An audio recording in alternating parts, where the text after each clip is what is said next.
My beloved child, let your heart settle like a still lake before dawn, because what I am placing within you does not come through the noise of the world, nor does it need the confirmation of those around you. There are doors I open without the creaking of hinges, without displaying themselves through brilliant signs before your eyes. Yet in the hidden depths, they have already been unbolted by my hand. You have stood before many paths that seem to offer no way forward. You have knocked on silent doors. You have carried within yourself the question of whether I still remembered you. But my child, my silence is not forgetfulness. Sometimes it is the holy room where I am preparing you for an entrance entirely different from what you imagined. I do not open doors for you because you have proven your worth before the world, nor because you are no longer tender or weak, but because my love called your name before you even knew how to call your own.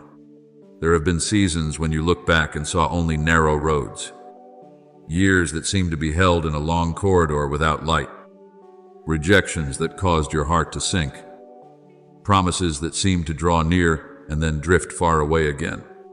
You once told yourself that perhaps that good portion was meant for someone else, while you were only allowed to stand outside and look in. But I want you to understand that not one of your tears has been forgotten, and not one long night you silently endured has become meaningless in my hands. The sighs you thought had vanished into emptiness have been gathered by me like fragrance set before the throne of mercy. The questions you did not dare speak to anyone, I heard clearly. The times you tried to smile while trembling inside, I saw them. And precisely in the days when you thought you were being delayed, I was quietly shaping your steps so that when the door opens, you will not enter in confusion, but with a steadiness born from faith. Do not think that the door I have prepared for you must be opened through haste, tangled calculations, or by forcing yourself to become perfect enough to deserve what you are about to receive. My child, my favor does not operate like the rewards of the world. The world weighs merit, judges appearances, looks at achievements, and only then grants opportunity. But I see what I planted in you from the beginning. When I speak in the holy realm and declare that the appointed time has come, no power can rewrite the hour I have ordained. The walls before you may still be standing in your eyes, but from my side, their foundations have already begun to crack. The locks may still feel cold beneath your hand, but in my plan, the key has already been placed in the lock. You are simply living in the transition between what I have already completed and what your eyes are about to see. Therefore, do not use today's weariness as the measure of my promise. Do not let one heavy day make you conclude that the heavens have closed. The first slivers of light are often very small, so small that if you look only through sorrow, you will miss them. But I am teaching you to recognize the light before the door swings wide open, to recognize the new season when it is only beginning to breathe softly in the wind.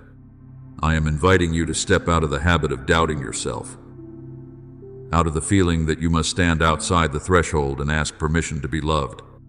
You are not a nameless wanderer lost before the gate of blessing. You are the child I have called, the child I have lifted, the child I have prepared, and the place to which I am leading you is not an accident, but a portion of land marked by my love and my faithfulness. Do you remember the story of Peter on the night he was imprisoned? He lay between chains, with soldiers guarding him all around, and iron gates and layers of watchmen seemed to have already decided his fate. In the eyes of the world, every way out had been sealed. To ordinary reason, there was no opening through which hope could pass. But at the hour I had appointed, light suddenly shone in the darkness. Chains fell from his hands, and one door after another opened without human strength, breaking them down. Peter walked under guidance, through layer after layer of captivity, until the iron gate leading into the city opened by itself before him. My beloved child, I recount this, not so you will merely admire an ancient miracle, but so you will recognize that my ways remain the same, where the world sees something locked shut. I see an opening where you see heavy guards. I see a decree of deliverance already released, where you think you are motionless. I have already sent light to awaken your steps. What I open for you is not only an outward opportunity, but also an inward liberation. If I opened the door while you still carried the mindset of a prisoner, you would step into a new season while still bowing your head like someone who has not yet been set free. That is why I use the seasons of waiting to remove from you old fears, hidden inferiority, and the voices that once made you believe you were not enough to receive what is good. I taught you to stand firm when no one applauded, to keep believing when there was no clear sign, to keep your heart tender when rejection wounded you. All of this was not meant to exhaust you, but to prepare you for the vastness I have arranged. A great door requires a heart firmly anchored in me, because blessing is not only for your joy, but also so that you may carry light, healing, and kindness to many others. My child, do not be afraid to step through. Sometimes you have grown so used to the old corridor that an open door itself confuses you. Sometimes prolonged waiting makes the familiar smallness feel safer than trusting the wide place into which I am calling you. But I did not nourish you with grace, only to abandon you at the threshold. I did not lead you through so many long nights, only for you to turn back out of fear of the dawn. My hand was with you when the door was still closed. And that same hand remains with you now that the door has opened. You do not need to run ahead of me, nor do you need to remain behind because you fear you are unworthy. Walk according to the rhythm I have placed in your heart, slowly yet surely, humbly yet courageously, gentle yet not weak. What I give does not require you to seize it by force. What I have called by your name will come to you in my perfect timing.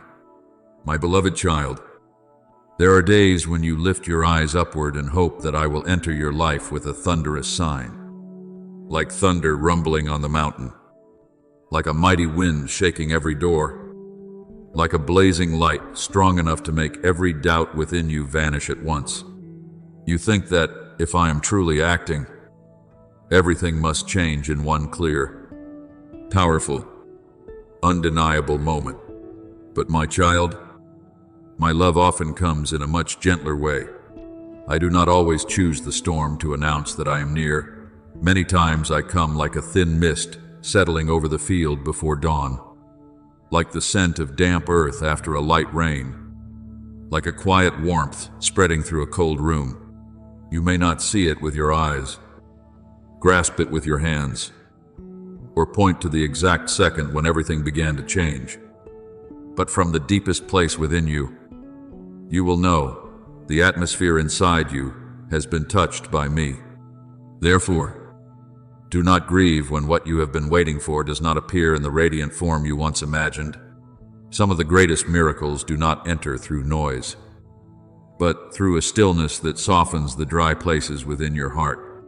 When the tension begins to leave your shoulders, when your breathing slows, when you no longer rush to seek confirmation from others, that is when I am quietly at work. When you set a small object down on the table and suddenly realize that you do not need to hurry, do not need to prove yourself, do not need to grasp at what I have promised, then understand that I am leading you into a new rhythm of life. I am not only opening a way outside you, I am also opening a spacious place within you, so that you do not walk as one driven by fear, but as a child upheld by peace. There is a kind of guidance that needs no applause, no crowd to witness it, and no one to praise you for going in the right direction. That guidance is like the ground beneath your feet, quiet, steady, not drawing attention to itself. Yet, without it, you could not stand.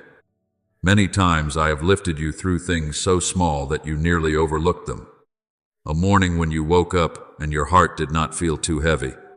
a gentle word arriving at the exact moment you were about to give up. A brief silence in the middle of a busy day reminding you that I am still near. A ray of light falling across the floor and suddenly making you feel that you have not been forgotten. These things are not accidents. My beloved, this is how I plant my footprints along the path you walk. Not to create noise, but to teach you to recognize holy presence in what seems most ordinary. The world teaches you to be fast, to stand out, to constantly respond, constantly move forward, constantly prove that you have value.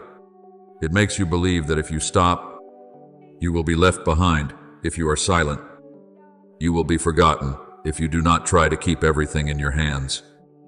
What is good will slip away, but I do not lead you by that frantic rhythm. I have not placed your life in a race that drains the heart. I call you into stillness, not so you will lose what matters, but so you can hear what matters most.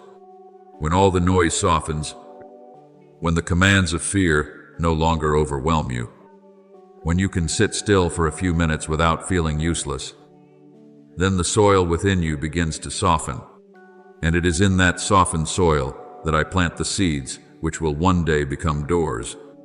You often think the door I open will appear like a grand gate directly in front of you, radiant with light, announced beforehand, with a clear voice, calling so unmistakably that you cannot confuse it.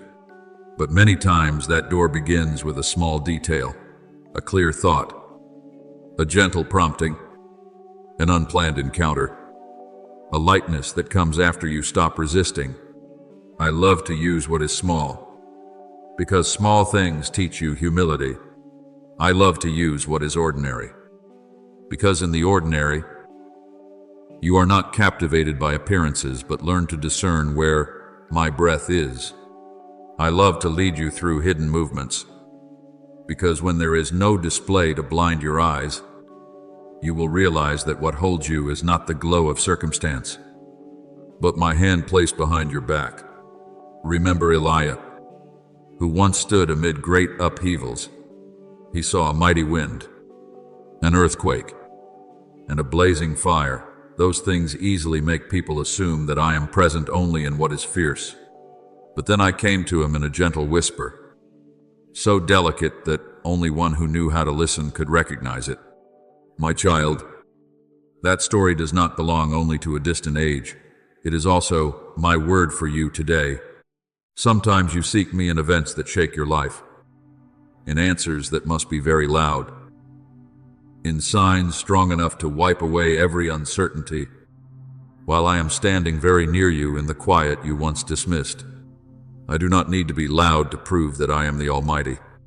My power is not diminished when I choose gentleness. On the contrary, that gentleness can touch places that thunder cannot heal.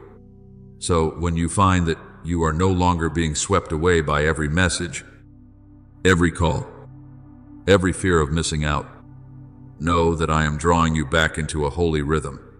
When you stop measuring your worth by a crowded schedule, stop treating busyness as proof of life, stop allowing outward expectations to control your breathing, then a new sky is opening within you.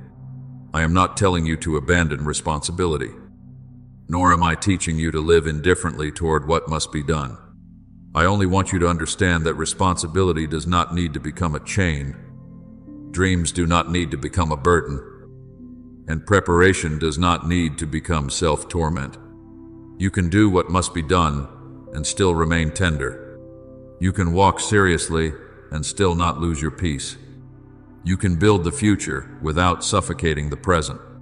There are seeds I place within you while you think nothing is happening. They lie beneath the soil of very ordinary days, when you wash your hands in silence, when you pass by a window and see sunlight resting quietly on the wall, when you sit down after a long day and stop blaming yourself for not being perfect. A seed makes no echo when it is planted, but it knows how to split open in the dark. It does not ask whether the crowd can see it, does not need the world's recognition, and does not need you to dig it up every day to check on it. It only needs soil, time, and hidden care. What I am doing in you is the same. Do not dig up the promise simply because you have not yet seen the sprout. Do not doubt the harvest simply because today is still a hidden season. I know how to make what is small grow at the right time. My beloved child, there are doors in your life that did not begin to exist on the day you saw them. They have been there for a long time, quiet like a promise placed behind the thin veil of time, waiting only for your eyes to become gentle enough to recognize them. You once thought you were being held in a room with no way out, where familiar walls had become the map of your sorrow, where you knew every dark streak, every rough patch, every cold corner of the old days. Many times you sighed before those limitations and said in your heart that every side had closed, that there was no way forward, that ahead of you was only a wall that could not be crossed. But I saw what you had not yet seen, in the place you called the end. Light was still patiently falling, in the place you thought was only enclosure. A small path was quietly waiting for you to turn your face toward it. Today, I do not need to break your room apart with loud noise to prove that I am acting. I only need to place my hand upon your sight, and what you once overlooked suddenly becomes clear. A thin streak of light like a strand of silk, a faint crack on a surface that seemed whole, a small opening where dust drifts in the sunlight. All of it suddenly speaks to you in the gentle language I have long been using. You realize that the wall was not as absolute as you believed. It has an edge. It has an opening. It bears a sign that the other side still exists. And when you realize this, it is not the bricks and stones that change first, but your vision that is renewed. That very renewal turns the old room into the beginning place of a new journey. There was a time when you became accustomed to living by adapting to the darkness. You learned how to move within it, learned how to avoid sharp edges, learned how to shrink your dreams to fit the narrow space. I learned how to say that this was enough, even though a farther call still remained inside you. You did not intentionally lose faith, you were simply tired. Long waits, quiet rejections, and doors closed by people taught you to protect yourself through caution. You began to see everything through the lens of old experiences. And because you had grown so used to dimness, you no longer expected light. But my child, light does not disappear simply because your eyes have not recognized it. My path is not erased simply because you once mistook a wall for destiny. There are miracles that do not arrive through scenes that make heaven and earth tremble, but through a moment so still that you must sit quietly to understand it. You do not hear chains falling. Do not see stones breaking. Do not see everything change color at once. You simply notice something shifting within you. A realization very gentle yet very deep. An answer not noisy, yet enough to make you stand still. You are still in the old place, still looking at the old table, the old window, the old wall, and suddenly you see something new. The place you thought was the end was actually only the place where your eyes stopped too soon. I do not always change the circumstance first. Many times I change the way you stand before the circumstance. And from there, you see the path that fear had previously hidden. Therefore, do not quickly conclude that I have done nothing simply because your life has not resounded with loud sounds. I have been working in you little by little, like dawn that does not rush in but spreads slowly. I have placed within you the ability to recognize small signs, because the one who treasures even a slender ray of light will not be lost when stepping into the broad daylight. I have taught you to distinguish between a real wall and a wall built by fear, between holy waiting and paralysis born of disappointment, between a closed door and a door that is only slightly ajar. Things you once considered random, today you will recognize as guidance. Encounters you once took lightly, today you will understand as hinges. Small feelings of peace you once overlooked, Today you will know as my call. Remember Hagar in the wilderness, when she thought all hope had run dry, like the empty water skin in her hand. Before her was the desert. Beside her was a child growing weak. And within her was the pain of someone who believed she had been forgotten. She wept in a place that seemed to hold no life, and surely she thought the end had drawn near. But I opened her eyes, and she saw the well of water right there. Do you see? My beloved child, the well was not built at the moment she saw it. It had already been in that land. But despair had placed a veil over her eyes. The first thing I did was not to create water out of nothing, but to help her recognize the source of life already placed near her. That story also speaks to you. Sometimes what you need is not as far away as you think. Sometimes the blessing is already within reach, but a heart in too much pain can no longer recognize it. So when I touch your vision, do not fear the initial confusion. Awakening often leaves you startled because it makes you revisit old conclusions. You once said, "It is impossible," but now you see a sliver of light. You once said, "It is over," but now you hear an invitation to keep walking. You once said, "I am trapped here," but now you realize there is a small way out waiting for your courage. Do not blame yourself for not seeing it before. Those who have suffered long often look only near enough to survive the day. The weary often have strength only to look down at the ground. I do not come to blame you for being slow to recognize. I come to lift your face, so you may look again at the room of your life through my light, and understand that my truth is wider than your feeling of being surrounded. From this moment on, practice looking more closely at the places you once called limits. Do not look at them with bitterness, but with listening. Perhaps hidden within the very thing that irritates you is an invitation to mature. Perhaps within a relationship you thought only brought heaviness, there is a lesson about forgiveness, boundaries, and gentleness that does not lose dignity. Perhaps within repetitive work, long days, and familiar rooms, I am placing a small streak of light to lead you out of an old way of living. My door is not always found where you want to search. Many times, it is located precisely where you stopped hoping. Therefore, ask me to give you clear sight, so that you do not miss what is holy, simply because it has taken on a simple form. My beloved child, I know you have longed for a change, so clear that no one could deny it. I know you want a powerful sign to erase every hesitation. But I also know that you need more than an event. You need a new vision. If the door is open but you still believe you are imprisoned, you will not step out. If light shines in but you still bow your head toward the darkness, you will not receive the freedom I give.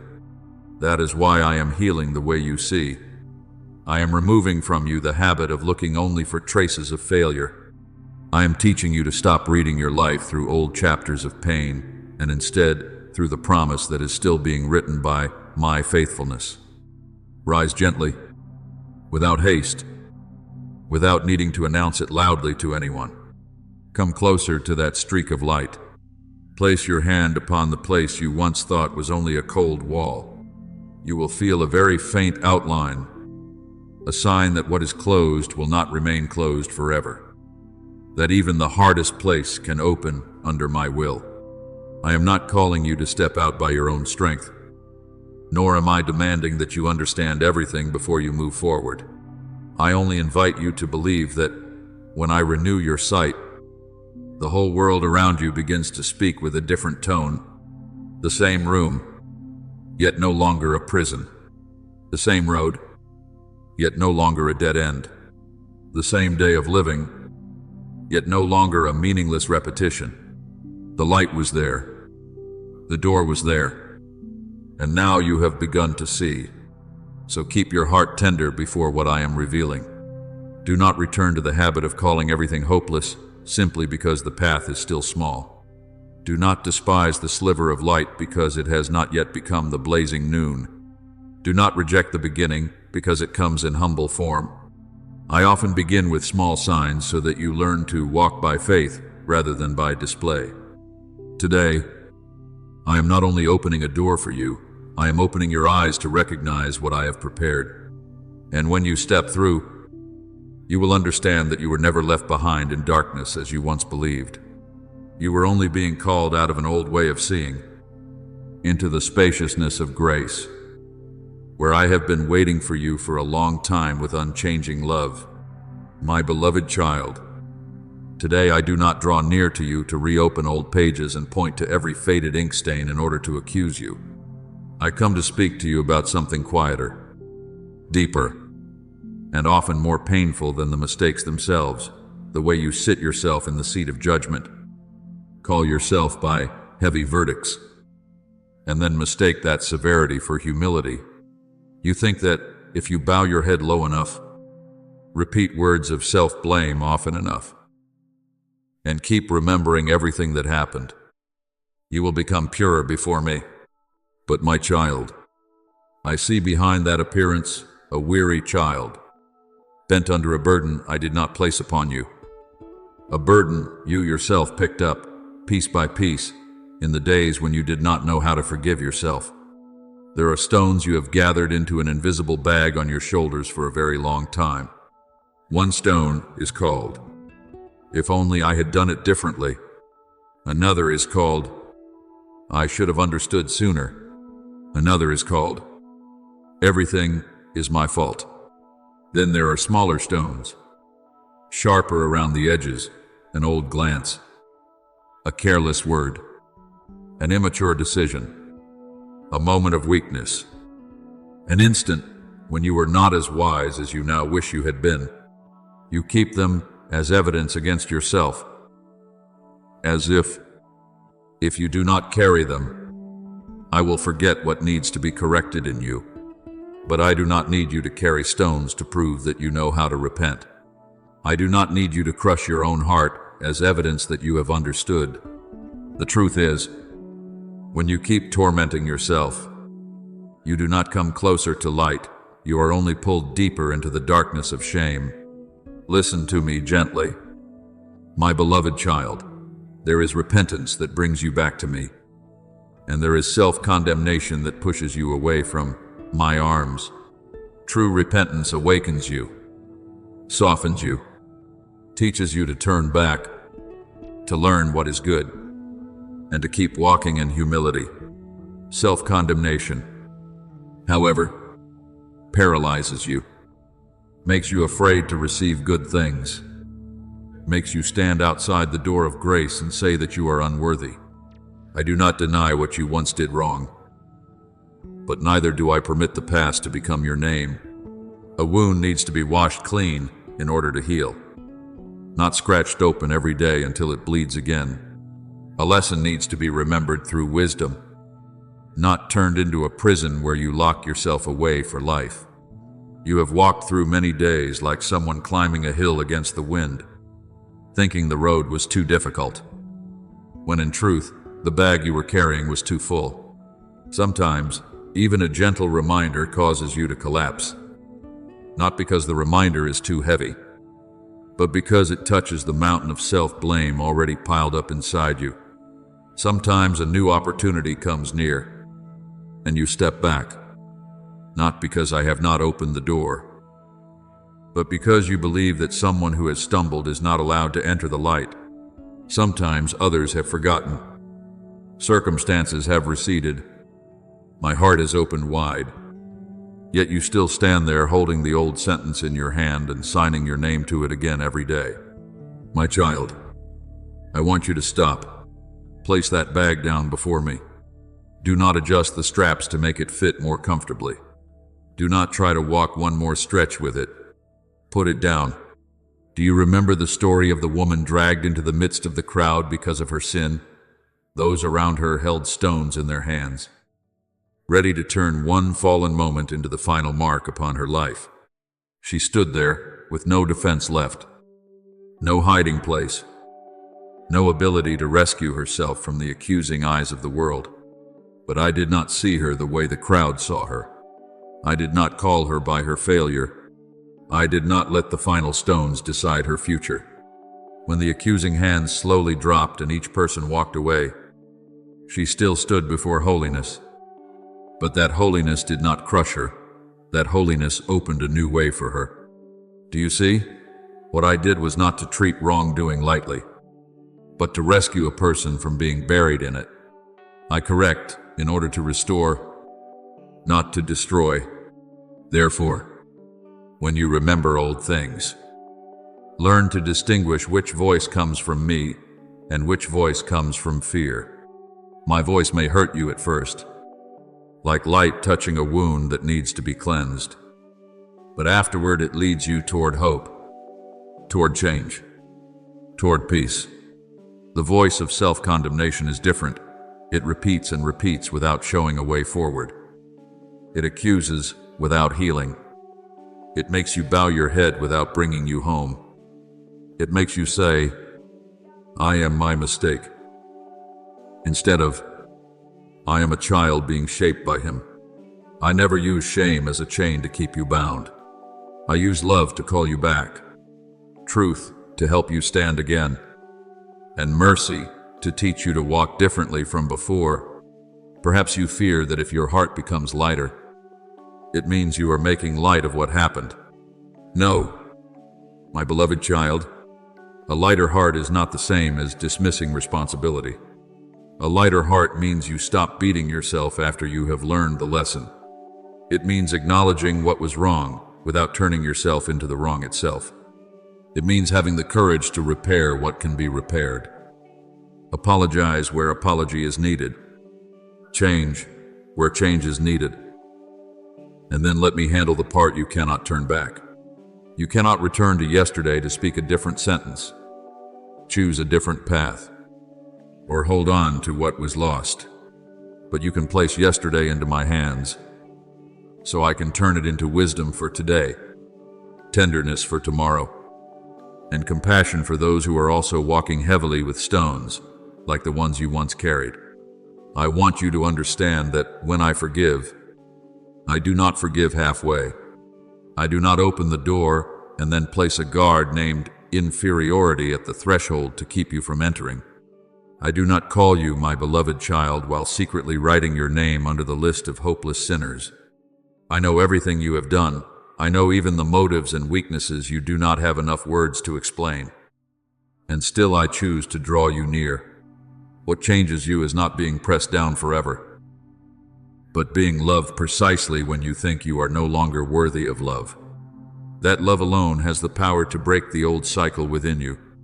That kindness alone makes you want to live more purely, not because you fear being cast out, but because you know you have been lifted up.